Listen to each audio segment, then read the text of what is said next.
قرض بانک و تجارت، درستی نظارت، طرز حلال شفا، همکاری وعده وفا، احکام هجرت، سفر، طبق شریعت نظر، این همه در برنامه ترازوی عمل. السلام علیکم و رحمت الله و برکاته. شنوندگان و بینندگان عزیز برنامه های ما،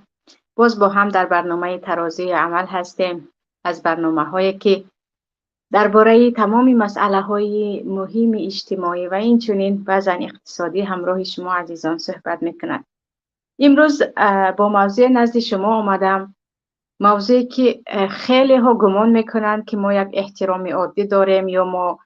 از یک نفر عادی تعریف میکنیم، اما به خبر ماندن که با این احترامشان و با این تعریف های از حد زیادشان خود را برده ساختند و آن طرف را ارباب،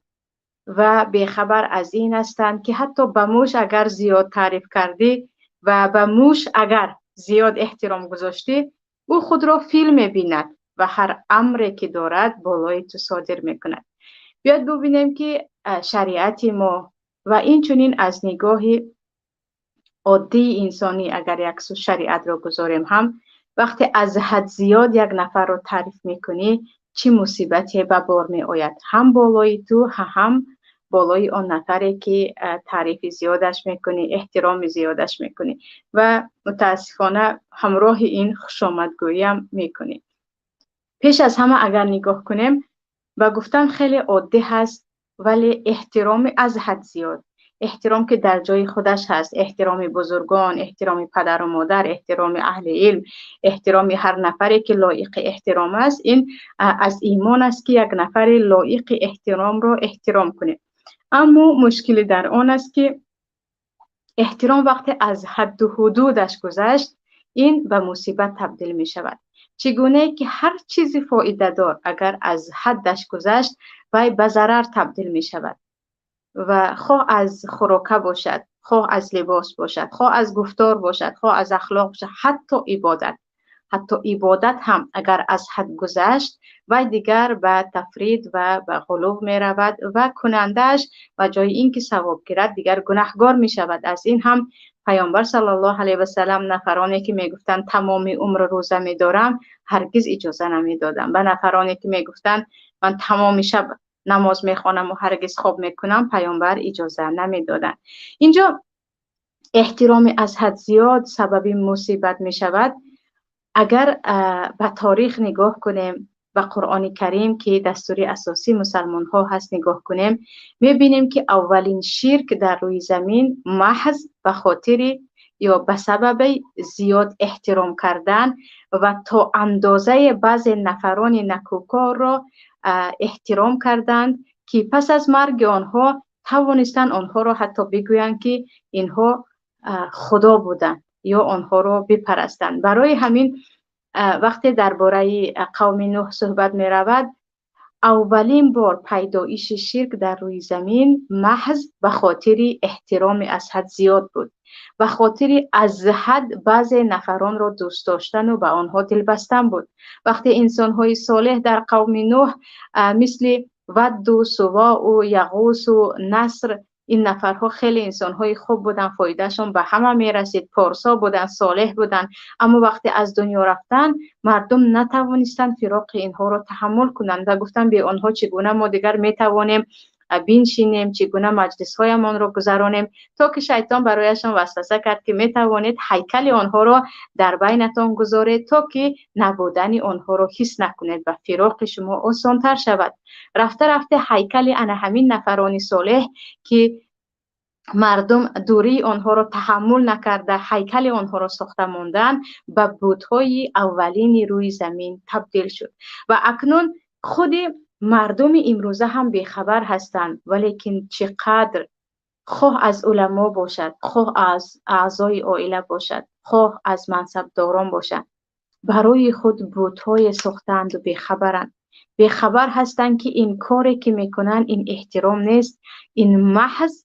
غلام آن نفر، بنده آن نفر، برده آن طرف کردن خود می باشد. و اینجا میگویم اگر اولین شرک به خاطر احترام از حد زیاد پیدا شد، بعداً ببینید مسیحیان را،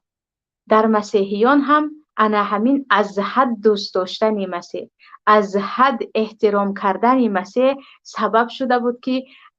مسیحیان بگویند که عیسی پیامبر نبود، عیسی انسانی عادی نبود، او یا خدا بود یا پسر خدا بود. انا با همین، با احترام از حد زیاد و دوست داشتن از حد زیاد و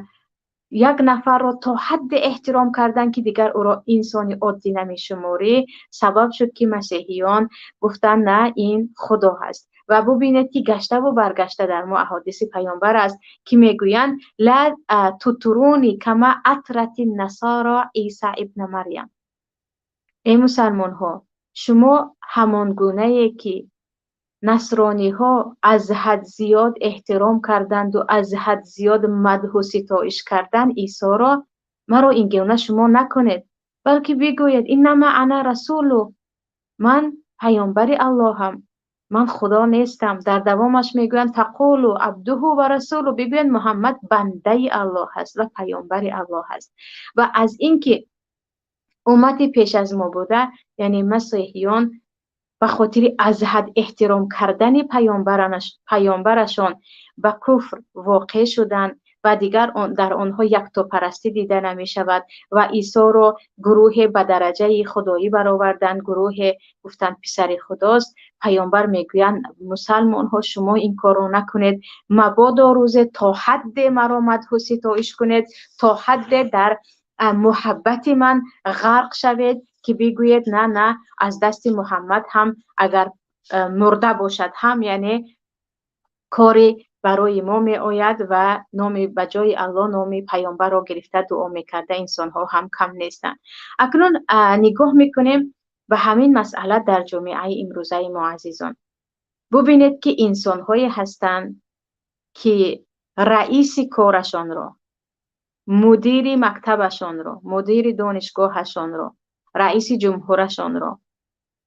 تا حد احترام میکنند که میگویند من از بحر همه چیز به خاطر خرسندی همین نفر میبرایم.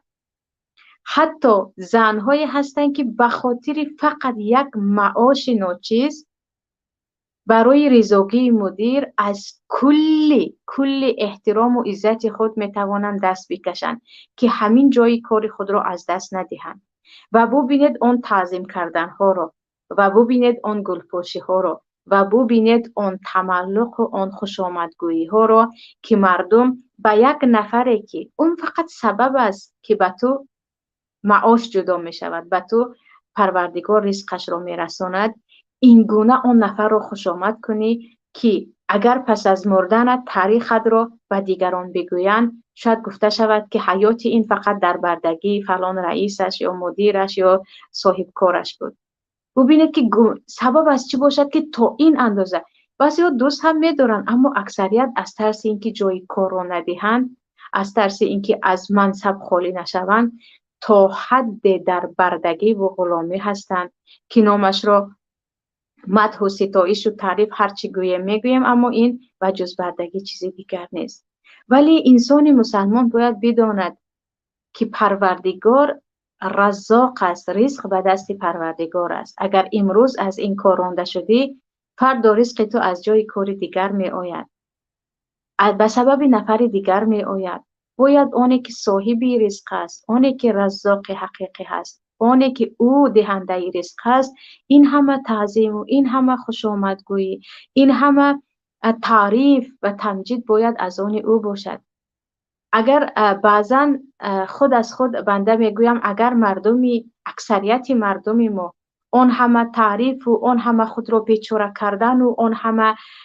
اگر خنده کرد خندیدن و گریه کردن، یعنی به خاطر رضایت او راضی شدن و به خاطر بدبختی و بدبخت شدن رو اگر به یک بنده نیگو به الله میکردن، میدیدیم که کیها تمام خزینه های زمین و آسمان چه ماده و چه معنوی شامل مردم میشد. ولی امروز میبینیم که به خاطر جای کار، به خاطر یک معاش کم، مدیر خود را، سردار خود را تا اندازه احترام میکنند که اگر همان روز آن نفر بگوید که من نمیخوام تو همین لباس رو بپوشی، آنها آماده هستند نپوشند. اگر گفتیم برای همه یک قانون است چیزی دیگر، اما نه، من نمیخواهم تو همین کار رو بکنی اگرچه آن کار رو من میخواهم، یا اینکه من نمیخواهم تو در فلان کار مشغول باشی اگرچه آن کار رابطه ندارد و این وظیفه‌ای که این موظف دارد یا این کارگر دارد. پور هستند نفرانی که میگویند به خاطر رئیسم، به خاطر سردارم، به خاطر نفر دیگرم من از بحر این برآمدم، من از بحر آن برآمدم. حتی ببخشید از بحر ایمان برآمده ها هم کم نیستند که به خاطر رئیس خود می توانند دین را حقارت کنند، اهل دین را مسخره کنند، با آیت های قرآن کریم بازی کنند که بارها در این باره گفته بودیم اگر حکمی شرعی بالای آنها ماند میگوید که جنازه این نفر را خواندنش جایز نیست. پس نباید تا اندازه، اگرچه آن نفر سبب شده ایستاده است که تو ریسک خورده ایستاده، آن نفر سبب شد که فرزند تو نجات یافت، آن نفر سبب شد که تو چیزی دیگر شدی یا یک خوبی به زندگی تو آمد، تا اندازه نباید او را احترام کرد که او گمان کند تو دیگر بنده او هستی، برده اوی، هرچی خواهد میکنی. البته تشکر کردن از انسان ها، قدردانی کردن یک نفری که به تو کمک کرد، این هم از سنت است یا گفتیم هم از واجبات دین است حتی، و هم از رسم آدمی انسانی هست که پیامبر صلی الله علیه و سلم میگویند من لم یشکر الناس لم یشکر الله. کسی که به بنده ها، به انسان ها به کار خیر کردگیشان تشکر نمیگوید، به انسان ها تشکر کردن را نمیتواند، نمیداند، به الله هم آن انسان تشکر نمیکند. اما تشکر چیزی دیگر است و در جای خودش هست. همیشه برای آن نفر خیرخواهی چیزی دیگر است، ولی تشکر رو آمیخته کردن با اینکه برای او به خاطر خرسندی او تو حاضر هستی از هر یک عزتی که در خود داری، از هر یک عملی که پروردگارت بالای تو فرض کرده است، از هر یک کارهایی که وجدانت رو امر میکند، از بحر آن برایی و بگویی به خاطر آن نفر من میتوانم ببخشید از بحر اهل عائله‌ام برایم، از بحر فرزند و از بحر برادر و از بحر پدر و مادرم برایم و حتی از بحر دینم برایم که میتوانم هر لحظه علیه دین و علیه اهل دین صحبت کنم که این کاملا خارج شدن آن نفر می باشد. انا این گونه حتی این رو میگویم در ربوبیت شک دارند به پروردگار نفرانی که میگویند اگر همین نفر را من راضی نکنم، اگر این نفر را زیاد احترام نکنم، اگر با خنده اش نخندم و با گریه اش نگریم، من گرسنه میمانم، من بی لباس میمانم، فرزندان من در کوچه میمانند. ببینید که یک انسان، یک مخلوق رو مثل خودت، شاید که او فردا از تو پیشتر بمیرد، شاید که او از تو هم دیدن نیازمندتر باشد، ولی در نزد تو با آن همه خوش آمدگویی های تو خود را اینقدر شیر میگیرد. اینقدر آن نفر را به یک مرتبه ببخشید معبودی براری و این را زیاد در نفران دیده می شود که به خاطر یک نفر ببخشید به سبب یک نفر کمک مالی میگیرند یا در منصب خود هستند. حتی یک تاجر عادی باشد، به خاطر تجارتش او تمامی عزت و حیثیت و حتی ببخشید وجدانش را کاملا میفروشد که با فلانی من باید در تجارت باشم و میبینید که از بحر همه و از بحر آدمگری میبراید که فقط رابطه هم با فلانی انسانی تاجر خوب باشد یا انسانی ثروتمند خوب باشد. و برای چی؟ به خاطر اون که اگر اون نبود تو رزق نمیخوری، اون نبود تو گرسنه میمونی، اون نبود تو نیستی. که این می آید به غلام بودن. من همه را ترک میکنم و غلامی کسی میشوم که به اعتقاد من او رزق دهنده من است. که باور کنید وای بر حال نفرانی که به خاطر سیر بودن یا در خانه های خوش رو زندگی کردن و ماشین های خوب راندن این گونه بردگی رو به سر گرفتن، این گونه ذلت رو به خود قبول کردن، خواه منصب باشد، خواه تجارت باشد، خواه هر راه دیگر باشد. نمود دیگری خیلی مشهور احترامی از حد زیاد در ما، این احترام علما می باشد، احترام اهل دین می باشد.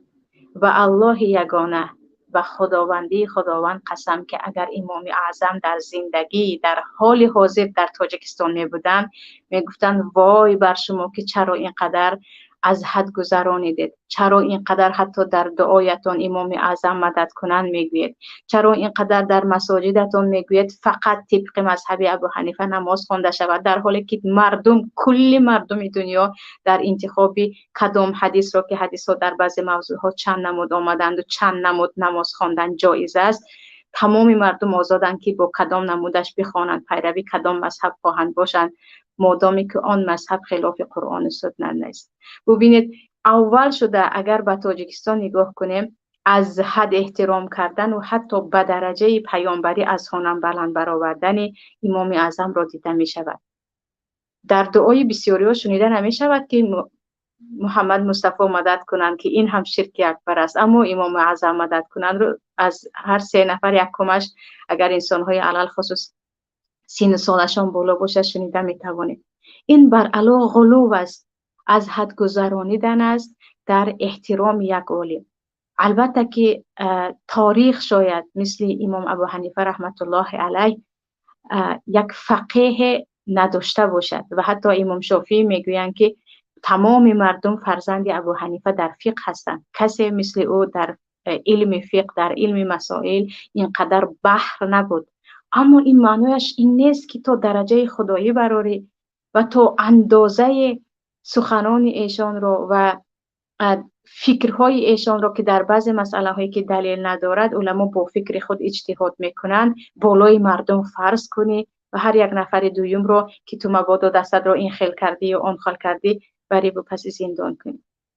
و چیزی دیگر اینجا من گفته ایستادم، اگر ابو حنیفه رحمت الله علیه در زمان حاضر می بودن می گفتن این کار را نکنید.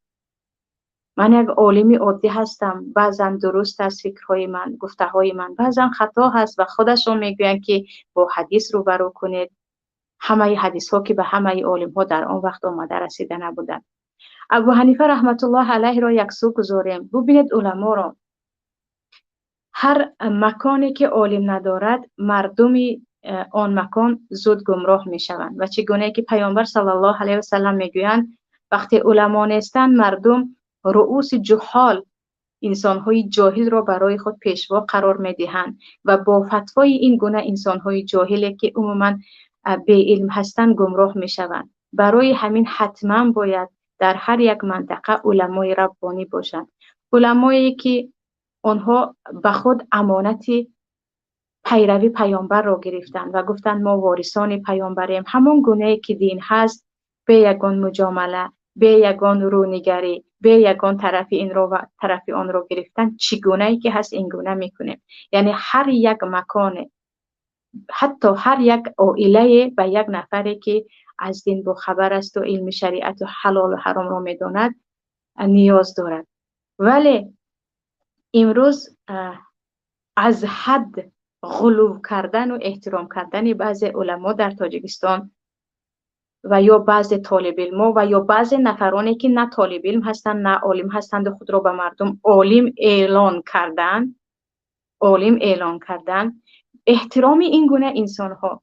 شروع از علمای حقیقی شروع کرده تا طالب علمان تا نفرانی خود را عالم اعلان کرده خود خوانده، محبت آنها و احترام آنها وجود بعضی ها را تا اندازه گرفته است که اگر 1000 بار بگویی که آره این عالم است اما همین جمله‌ای که گفته است یا همین فکری که داده است یا همین قصه‌ای که میگوید این خلاف شرع است، این خلاف عقل است، نه شریعت این را قبول میکند نه عقل این را قبول میکند. و موضوع پیشتره برمیگردم علی خصوص علمایی که میگویند دین با سیاست هیچ رابطه ندارد، این مشرق و مغرب است. این فکرها عموما عکس قرآن و عکس سنت است که شریعت ما با سیاست همیشه پیش رفته است. هیچ قبول ندارم. نه فلان عالم اگر گفته باشد من قبول دارم، فلان عالم نگفته باشد قبول ندارم. و حتی بعضی ها به علمای عربستان سعودی پروردگار مایان را به درجه آنها رسیدن را نصیب کند که تمام علما همیشه و همیشه به تمام علما احترام خاصی دارم، چه در تاجیکستان باشند چه خارج از آن. اما نفرانی هستند که یک مسئله را میگویند در این باره ابن عثیمین چی گفتن، اگر ابن عثیمین گفته باشه من قبول دارم، یا در تاجیکستان فلان عالم چی گفته است من قبول دارم. ولی عزیزی من اینجا ما برای شما آیت هست یا این حدیث هست؟ نه، من یک بار همونها اگر یگان چیزی گفته باشم بعدا قبول میکنم. پس این چی میشود؟ یعنی احترام شما تا اندازه نسبتی داملایتون یا شیختون یا عالمتون آمده است که به شما کتاب میبیارد، نفری که میگوید بیا بخوانیم، انا این سخنی پیامبر است، انا این عالمای 1000 درجه بالاتر از عالم تو است، میگوید نه من قبول ندارم. عیناً مثل نصرانی ها که الله میگوید اتخذوا احبارهم و رهبانهم اربابا من دون الله. یکی سبب های گمراه گشتن نصرانی ها و عموما از دین حق و یکتاپرستی کنار رفتنشان اگر مسیح را، عیسی را خدا گفتن یا پسر خدا گفتن، دویمش این بود که آنها علمای خود را، پیشوایان دین خود را برای خود ارباب قرار دادند، پروردگار قرار دادند. و وقتی به پیامبر گفته می شود که پیامبر الاخر آنها سجده نمی کنند به آن علمای خود، پیامبر میگویند سجده نمی کنند، ولی علمشان حلال را حرام گوید قبول میکنند، عکس این حرام را حلال گوید هم قبول میکنند. این الکه یک نفر را برای خود ارباب قرار دادن می باشد. و انا این گونه تا حد احترام بعضی علما که هر چی او گفت راست است، هر چی او خطا گفت او خطا است، او گویا معصوم است، او گویا هرگز خطا نمی کند، در حالی که پیامبر صلی الله علیه و سلم اگرچه پیامبر بودند در مسئله های شرعی نه، در بعضی از مسئله ها با صحابگان خود مشورت گرفته بودند و گفته بودم من این خیلی با مثلا پیشتر این رو گفته بودم الان دیدم که تغییرش دهیم. یا اینکه پیامبر میگویند تمامی انسان ها خطا میکنند، پس چرا ما یک عالم رو یا یک استاد رو در وقت در نزد او درس خواندیم برای خود این گونه یک قانون گذاریم که او هرگز خطا نمیکند و به خاطر اینکه این نفر استاد من است یا این نفری هست که من زیادی صحبت های او رو میشنوم، من باید تمام نفرانی که یکی با این انسان اختلاف دارد او را رد کنم، به جاهلی برارم و حتی بعضی هست که تماما از دینم خارج میکنن کسی که خلاف استادشان چیزی رو گفت، که این عیناً برای خود خدا قرار دادن یک استاد است. در اینجا میبینید که زیادی میشود نگاه کنیم پیامبر صلی الله علیه و سلم چگونه که حدیث رو گفتم، پیامبر گفته بودند که شمایان مرا مثل عیسی نکنید، من بنده اللهم، من پیامبر اللهم، من انسانی عادی هستم، یعنی پیامبر هستم اما من خدا نیستم، یا کاری که لایق پروردگار است هرگز از من ندانید، هرگز اگر الله خواهد و محمد خواهد نگوید، اگر الله خواهد سپس محمد به این اجازه دهد این کارو میکنم، یعنی وقتی که در حیات پیامبر بودید. ولی متاسفانه این رو از علما هم شنیده نمی شود، گویا که بعضی خود طرفدار هستند، نمیگویند که من هم بنده هستم، من هم خطا میکنم، شاید این سخن من خطا باشد ولی من در چنین فکر هستم. این گونه سخن را تقریبا نمیشنوید. یا اینکه بگویند که من در همین فکر هستم، نه اینکه فکر خود را همچون شریعت بگویند که انا این فکر من است و این اسلام است. و میبینیم که حتی در مذهب امام ابو حنیفه رحمت الله علیه اختلاف امامان با امام است، یعنی اختلاف محمد ابن حسن شیبانی و ابو یوسف، هر دو اینها با استادشان ابو حنیفه در مسئله ها اختلاف داشتند و امام ظفر تقریبا خیلی زیاد مسئله های خلافیشان هست در خودشان در کتابهایشان دیده می شود که در اینجا فکر این دو امام این است و فکر امام اعظم یعنی ابو حنیفه رحمت الله علیه این است. و می بینید امام شافعی خود 10 سال زیاد در نزد امام مالک درس خوندن ولی خلافاً لمالک گویان خیلی زیاد سخن دارند. یعنی شاگرد نباید این گونه باشد یا اینکه مستمع یا شنونده نباید تا این گونه باشد که هر چی او گفت او درست است، من همش رو قبول دارم، من بدون استثنا 100% قبول دارم. نه، این الکی تماما احترامی از حد زیاد که شما رفته این نفر رو دیگر خطایش رو هم میپذیرید و ببخشید تا اندازه به مسیحیان مانند میشویم که حلال رو حرام کند هم چیزی گفتن هم میتوانیم. اما اگر گفتیم نه شاید همین فکرش خطا بود، اگر از خودش هم جرأت نداره میتوانیم مقایسه کنیم، این معنیش نیست که اون نفر رو پس زنید، این معنیش این است که همیشه از روی احساس و احترام نه، از روی عقل هم باید بعضا قضاوت کرد و بگفت که این چیزی که این میگوید بدین رابطه دارد یا به شخصیت خودش، به خواسته خودش، که زیاد نفرانی هستند که بعضی خواسته های خود رو چنان خوش رو نقل میکنند که گمان میکنند این آدم از دین و از کتاب و از سنت صحبت میکند. و حتی مسئله از حد زیاد احترام کردن علما تا اندازه بعضی رو به غفلت کشانده است یا گفتیم به گمراهی کشانده است که پس از مرگ عالمشان هم از او یک پیامبر ساختند. میبینید که در خوابش وی می آمده است، میبینید که وی عالم چی توصیه ها میکرده است و باید گفته شود، میبینید که به سر قبر او اگر رفته بعدا از پی کار شده است چگونه کارهای او رواج میگرفته است که یک بوت میسازند ببخشید از یک عالم که آن عالم حیاتش را در بندگی پروردگار گذرانید. این می آید خود را به جای پروردگار، از پی پروردگار، رضاگی پروردگار شدن، می بینید که از پی یک نفری از دنیا رفته، یک عالمی از دنیا رفته، یا در طلب دعا، که این مثلا خیلی مسئله عجیب است. همان گونه که به من دعا دهید میگویند بعضی ها به نزد یگان عالم رفته، اگر همین گونه پروردگار دعای مرا اجابت کن میگفتند کیفا دعایشان اجابت میشد. یعنی دامن پروردگار رو بگیرید. چرا میرویم به نزد انسان ها که آنها اگرچه اهل دین و اهل دعوت هستند و وارثان پیامبر هستند، اما انسان هایی هستند که مثل شما گاهی خطا میکنند، گاهی شاید دعای شما از آنها اجابت تر است. و مسئله دیگر در مسئله احترام از حد زیاد، این احترام در عائله می باشد. و در این مسئله هم چی گویم که بعضی ها در احترام پدر و مادر خود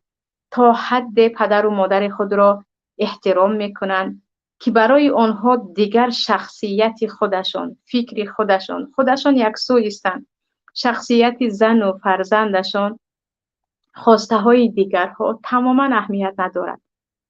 مادرم خدا رحمتی چنین گفته بود باید چنین دوام یابد. پدری من خدا رحمتی چنین میکرد باید ما هم همیشه این گونه کنیم. گویا که پدر یا مادر آنها یک اولیایی باشند که اگر از رخت آنها بیرون برآمدی حیات تو تباه می شود. در زندگیش پس از مرگش که مسئله دیگر است، در زندگیش انسان‌هایی هستند که بر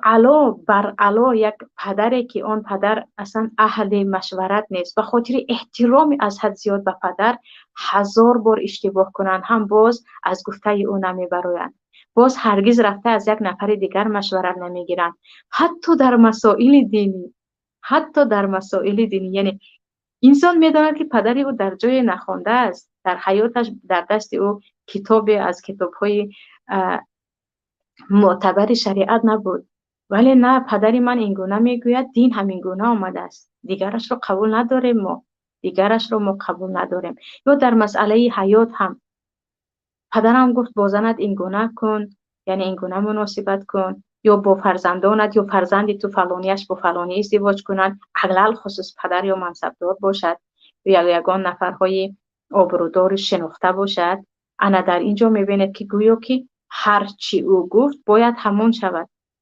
هرچی او گفت همون باید شود و حتی نبیره ها هم به اجازه او نمیتوانند از پی خواسته خود روند، از پی پیشروی خود روند و یا حق ازدواج داشته باشد. و همین گونه مادرها هم بعضی ها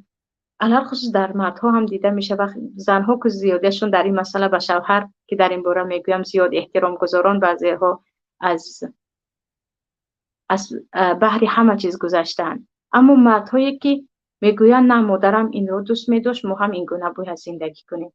ولی زندگی که مادری تو داشت اون 60 سال پیش بود، الان حیات تغییر یافته است. اون نقشه هایی که مادری تو برای تو و برادرانت کشید الان دیگر اون نقشه ها، وقتی اون نقشه ها نیست تو باید نقشه بکشی، نه اینکه با اون نقشه پیشتر زندگی کنی. و حتی پس از مرگ هم نفرانی هستند که همون گونه که در زندگی پدر و مادر گفته بودن همون گونه باید زندگی کنیم. یعنی احترام پدر و مادر واجب است، پس از حق پروردگار حق پدر و مادر می ایستد، اما تا اندازه نباید احترام باشد که از پدر و مادر به خود بود بسازی و بگویی نه من هیچ چیز رو فکر نمی کنم، فکر شما هست، من به یگان چیز تصمیم نمیگیرم، تصمیم شما هست. و نه تنها من با خود دیگر زن و فرزندان خود رو هم دارم که اینها هم همیشه تحت تصمیمات شما باید قرار بگیرند و کار بکنند. که این عموما تا اندازه ببخشید نه احترام است نه فرزندی هست، بلکه غلام و برده بودن که در دوره غلامداری غلام به اجازه سیدش نمیتواند سفر کند، نمیتواند ازدواج کند، حتی نمیتواند کاری بکند. همه کاری او مربوط است بر رضایت سیدش. و بعضی زنها در این مسئله آمدن به شوهر خود، شوهر من چنین گفت باید چنین شود، ولی شوهر تو 100% در اینجا خطا میکند. ببین که چرا این رو میگوید، شاید به خاطر فقط نفس خودش، شاید به خاطر پرینسیپ های شخصی خودش، نه به خاطر اینکه این کار درست است. نه همین گونه گفت باید همین گونه شود، من از رخت او نمیبرایم و گویا که این دین هم بوده است، گناهکار میشوم. گویا اینجا چنین دین بوده است که نه پدر و مادر یا شوهر هرچی گفت آنها را یگان خیلی بر نکشیده، آنها درباره آن یگان نمود فکر نکرده، آن را به عمل آن را باید عملی کرد. ولی اینجا گشته و برگشته میبینید این گونه انسان ها اولا هرگز مستقل شده نمیتوانند، دوما با تصمیمات دیگران که زندگی میکنند دیگر تمام عمر نمیتوانند نه برای خود تصمیم گیرند نه برای فرزندان خود، برای اینکه تمام عمر در زیر تصمیم پدر و مادر خود یا شوهر خود بودند و هرگز نمیتوانند مستقلانه درباره چیزی فکر کنند یا یک نقشه درستی برای خود داشته باشند و گمان میکنند نه این عین احترام است، ما تا اندازه به پدر و مادر خود احترام داریم که از گفته او نمیبریم. این احترام نیست، از گفته او کاملا نبرآمدن احترام نیست، این بی شخصیتی هست، این از عهده خود نبرآمدن است، این تا اندازه خود را زیر قنات آنها قرار دادن که شما هرچی گفتید من همان رو میکنم و برای من فرق ندارد که این کار درست است یا درست نیست. چقدر انسان هایی هستند که با همین روش نتوانستند نه پیشروی کنند و حتی تا اندازه آینده خود و فرزندان خود را نابود کردند. پس اینجا باید شعار مسلمان حدیث پیامبر باشد انما طاعت فی المعروف، طاعت در معروف است، در کارهای خوبی طاعت میکنه نه در کارهای بد، در دوامش نباید به خودت ضرر بیاوری. مسلمان هر کاری که میکند باید با اندازه باشد که نه به خود ضرر دهد و نه به دیگران.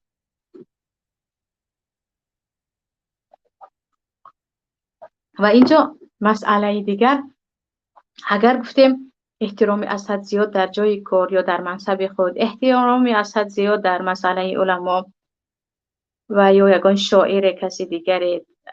احترام از حد زیاد در عائله چیزی دیگری هست. این احترام هایی که ما یک نفر رو میکنیم او رو به کی تبدیل میدهد؟ ببینید پیامبر صلی الله علیه و سلم میگویند احسو فی وجوه المداحین تراب، هر کسی که از حد شما را مدح و ستایش میکند خوش آمدگویی میکند، نه شما این هستید شما آن هستید و مثل شما مادر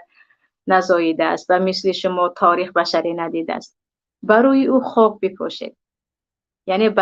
برای او خاک رو بگیرید و بپوشید هر کسی که از حد زیاد مدح میکند. و وقتی مرد رو برای پیامبر مرد در نزدش بوده رو تعریف میکند، پیامبر میگویند قطعت اون قاخیک، برادرت رو گردنش رو شکستی. با این تعریف های از حد زیاده دیگر او به خودش نمی آید. معنیش این است که این گونه تا اندازه یک نفر رو، یک انسان عادی رو احترام کردن، این گونه تا اندازه یک نفر رو خوش آمد کردن، اون نفر رو دیگر یک شخص میسازد. چگونه گفتم که خود را دیگر گمان میکند که در حقیقت این انسان از همه بزرگ است، در حقیقت این انسان بی خطا است و این انسان در همه مجال میتواند حکم صادر کند، در همه مجال او میتواند بگوید و حق از آن او هست. میبینید که یک انسانی عادی، یک تاجری عادی، وقتی کمی او را تعریفش کردن، علل خصوص نفرانی که از پول او کمی فایده گرفتن یا یگان مصلحتی خوبشان بود، وقتی زیاد تعریف میشنود او دیگر در همه مسئله برآمده صحبت میکند. و نزدیکی بود، خواهرها خودشان میدانند، خواهران عزیزی که با من در درس هستند، یک نفری عادیه که عموما به دین رابطه ندارد میگوید انا این انسان از دین این میگوید و آن میگوید، آخر اون انسان به دین رابطه ندارد. درست یک تاجر است، اما یک نفری تاجر رو وقتی از حد مدح و ستایش کردید، او دیگر گمان دارد او هم تاجر است، هم شاعر است، هم تاریخ شناس است، هم عالم دین است، او هم مشورت دهنده عائله است، او همه کار را دیگر میتواند. این مدح ستایش از حد زیاد یک نفر را چه کارها نمی کند. خواه انسان از داخل خودش را مدح کند که برای همین در ما عجب من هست. معنای عجب این است که اگر خودت به خودت ماندی با دلت من چقدر انسانی خوب هستم، من چه کارها کردم، انا مثل من کسی نیست، انا این کاری که من کرده ایستادم کسی نمی کند، این گونه فکرها آمد، حتما باید فکرت رو دیگر کنی که این عجب درونی رفته رفته در بیرون ظاهر می شود و انسان دیگر متکبر می شود. این چیز از درون هم خود را تعریف کردن ممکن است که انسان باید همیشه خاکسار و متواضع و بداند که از چی آفریده شد و به چی تبدیل می شود و در آخر عمرش پروردگار نکند که انسان چقدر محتاج می شود، نه جسمش او را اطاعت می کند و نه دیگران. انا مدح و ستایش از حد زیاد یک نفر رو تا اندازه علل خصوص رو برویش نشسته تعریف کردن، شما اینید و شما آنید و بردار ببینید که انسان دیگر خود را از همه چیز بالا میگیرد، از همه دیگران بالا میکند. اگر امروز نگفتید که امری که به من الان داده ایستاده ای، الان چیزی که به من گفته ایستاده ای یا امر کرده ایستاده ای، من آن را نمی کنم، یا به خاطر اون که من آن را درست نمی بینم، یا به خاطر اون که من قدرتش را ندارم، یا به خاطر اون که من کلا اون کاری که تو گفته ایستاده ای اشتباه میبینم. اگر این را یک بار دو بار انسان گفت شاید از کار رانده شود، شاید مدت با یگان دوستش، رفیقش، حتی پدر و مادرش مدت معاملش خوب نشود، اما برای آن طرف دیگر این درس می شود که او دیگر همیشه حق فرمان را ندارد. او به خود این حق را نمی دهد که کی خواستی، چی را خواستی بالای کسی فرض میکنی. انا اینجا حتی پدر و مادر در این مسئله برای فرزند خود هم ببخشید اجازه بدهند که گاهی فرزند آنها خلاف فکر آنها را داشته باشه، نترسیده بگوید به جای اینکه بس کن گپ نزن گفتن و او اجازه بدهد صحبت کند. انا مویان تو اندازه هر چی گفت آره من میکنم، گپ شما از شما درست گفتید و در عملی کردیم که زیادی ها دیگر ارباب سر ما شدن. کودک 18 ساله هم امروز بعضن میبینید که رئیس جای شده است و دیگر در نزد او 70 ساله با تعظیم برآمده شعر میخواند. 22 ساله 25 ساله به نزدیکی بود، در کدام از ناحیه دیده بودیم یا سال گذشته بود که فراموش کردم که دو سه جوانی به یک ناحیه آمدن، دخترکان با اطلس و با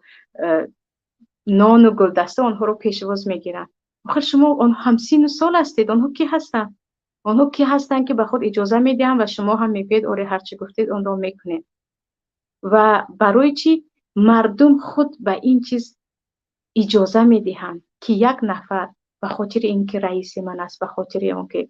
پدر و مادر من است، به خاطر اینکه شوهر من است، به خاطر اینکه یک عالم است، اگر فکرش کاملا خطا باشد، پیشنهاد او کاملا خلاف عقل و خلاف شرع باشد،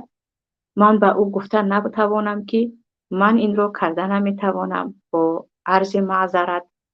برای اون که چیزی که گفته ایستادید خطا است، من خطا میبینم یا از عهده‌اش نمیبرایم، این رو نه خوب گفتید، از این 10 برابرش رو طلب کنید هم میدهم و میکنم. انا دیده ایستادید ما چقدر انسان‌هایی ببخشید در حق پدر و مادر این رو نمیگویم، اما در حق انسان‌های عادی که صاحب منصب میشوند، رئیس بالای مردم میشوند، مدیر مکتب میشوند و طلبه و معلمان رو همچون برده چی کار خواهند استفاده میکنند. ما چقدر انسان‌های رذیل را بالای خود برآوردیم و آنها را ارباب خود قرار دادیم و اگر کاش میگفتیم که نه این چیزی که گفته ایستاده قبول کردنی نیست، عمل کردنی نیست. آره بعضی چیزها هست که حتما قبول کنیم، عمل کنیم، وقتی اون کار اولا خلاف شریعت ما نیست که مسلمان باید پایبند شریعتش باشد، دویما بر ضرر ما نیست، بر ضرر جامعه نیست، اما چیزی که خود میدونیم که یک مسخره بازی هست، پس کردن شأن و شرف ما هست، یا اینکه یک عملی هست که غیر مشروع کاملا گناه هست، چرا در این مسئله کسی چیزی نمیگوید؟ نه من کارم رو از دست داده نمیتوانم. نفرانی زیادی هستن که خیلی که در اول گفتم فقط به خاطر جای کار و معاش این کارو میکنن، ولی بیایید برای خود زیاد در ما خیلی یک مقال زیبا هست، پیش از اینکه تاریخ تو را بخوانند تو خود تاریخ خودت را بخوان. اونهایی که تمام عمر دیگران را خوشامد کردیم، دیگران را تعریف کردیم، احترامش کردیم که یک برده نان خورم بعد از این وفات کردیم، پس از ما چی میگن درباره تاریخ ما؟ مثل غلام در دستی فلانی کار میکرد، برای خود هیچ چیز را اجازه نمیداد تا اینکه رئیسش به او اجازه ندهند. همیشه مثل کودکی 2 ساله در دست پدر و مادرش بود. پدر و مادرش تا 50 سالگی هر حکمی که بالای او روا میدیدن او انجام میداد و هرگز نگفته نمیتوانست. همین گونه شخصیت بود. زنی بود که از بحر خود و از بحر خواندن و از بحر انسانیت و جایش برآمد، از بحر پدر و مادرش به خاطر شوهرش برآمده بود. آن هم شوهری که دیگر لایق این همه امر کردن نیست و لایق این همه امور نیست. یعنی باید به تاریخ خود پیش از اینکه فرزندان ما نظر کنیم که ما چگونه زندگی کرده ایستادیم و چقدر بزرگانی هستند که با نان پاره نان خشک و در یک زمین خاک زندگی کردن اما عزیز مردند. کسی رو احترامی از حد زیاد هم نکردند، خوشامدگویی هم نکردند، اما همیشه خود اگرچه پس از مرگ باشند هم در احترام دیگران بودند. پس طور زندگی کنیم که عمر فراموش کردم نامشان را، آنه که نجات دهنده مردم لیبیا هستند، عمر المختار،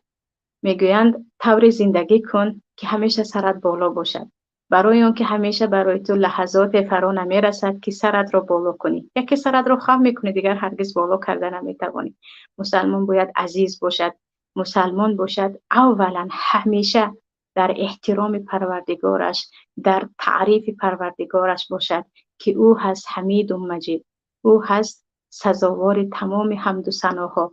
تمام تعریف و تمجیدها. اما بنده های عادی مثل ما هستند، خوبی کردن تشکر میگوییم و خوبیشون با خوبی پاسخ میدهیم، اما تا اندازه احترام نمی کنیم که گمان کنند هر امری که خواستن بالای ما صادر کنند. این بود موضوع امروزه من همراه شما. امیدوار هستم که استفاده بردید. السلام علیکم و رحمت الله و برکاته.